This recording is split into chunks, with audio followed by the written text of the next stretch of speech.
Hello, thank you for joining me today. I am Kevin Wilcox and I'm part of the wonderful curriculum team here at Grape Creek Independent School District.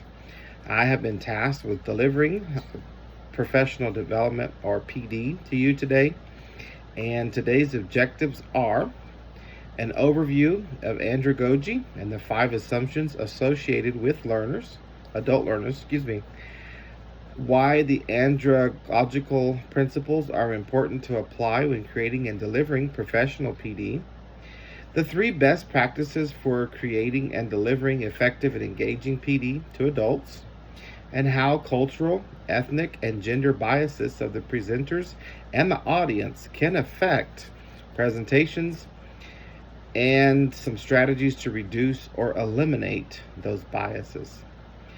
Andragogy is a learning theory that was developed by Mr. Malcolm Knowles, and the term is equivalent to pedagogy. Andra in the Greek meaning man-led, and peda in the Greek meaning child-led.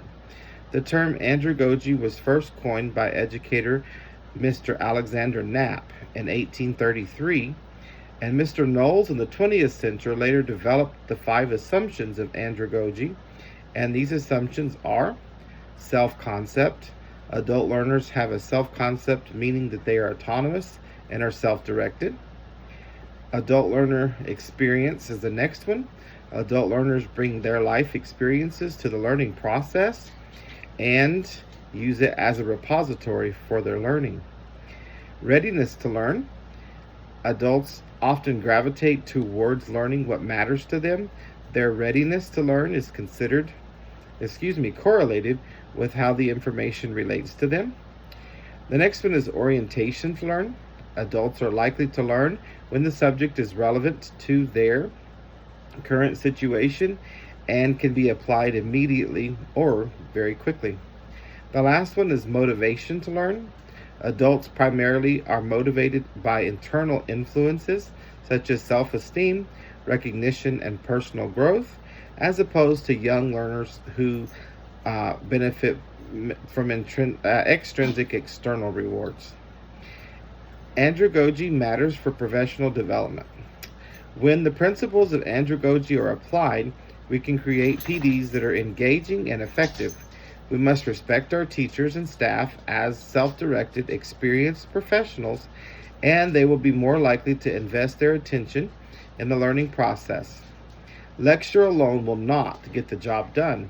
We must provide opportunities for adult learners to connect new information to their knowledge, allow them to solve the problems that they are experiencing in their classrooms, and take ownership of their professional growth.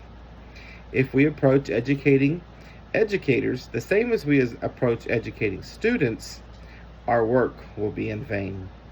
Best practices for adult learners in delivering effective, engaging presentations for adult learners. Facilitate, do not dictate.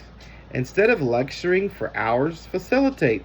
Encourage discussion with the facilitator and at tables amongst the participants themselves. Encourage group activities and collaborative problem solving.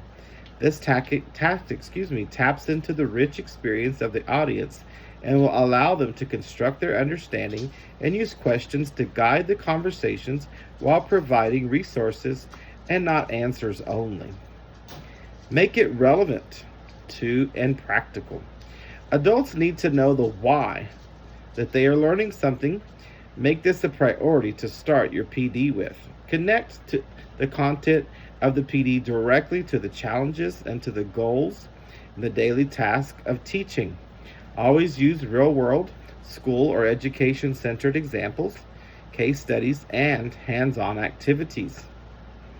This will allow participants to use their new skills and strategies that they can implement in their classrooms. Intrinsically motivating. Adult learners do not care for ultimatums or high stakes learning environments. If these are a part of the professional development, it'll be very difficult for the PD to produce successful learning opportunities. We should focus on providing a variety of PD types to deliver to our teachers, offering a PD where teachers choose what topic to sit down and have a discussion based learning opportunity with their colleagues, Providing a library of online topics for teachers to choose from and that they could learn would also be a great way to promote intrinsic motivation for teachers to complete required PD.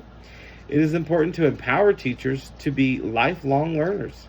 Remember, adults in PD are no longer teachers in the classroom.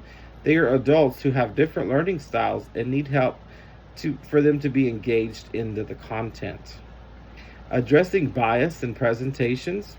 Cultural, ethnic, and gender biases can profoundly impact the effectiveness of presentations by creating misunderstandings, erode trust, and significantly impact audience engagement.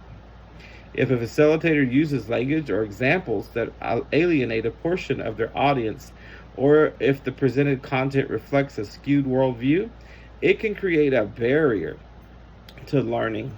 Participants will likely feel misrepresented or misunderstood and will be discouraged and disengaged, which will lead to a major breakdown in communication and trust.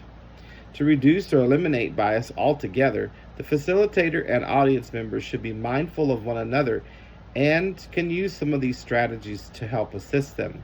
The first one is to acknowledge and accept the existence of implicit bias. Implicit bias contributes to the health and disparities in racial, ethnic, and other cultural groups. Become aware of unconscious bias in the first step to addressing them. When addressing biases, acknowledge unconscious bias and how it can directly impact the audience, and do not engage in words or behavior that are offensive. Regularly use self-reflections to examine your thoughts and reactions to different groups of people, their culture, ethnicity, and also consider their feelings and other areas that would imply bias. Establish a clear criteria and objectives for making decisions and make them based on the situation, not on the people that are presenting in that situation. Thank you so much and have a great rest of your day.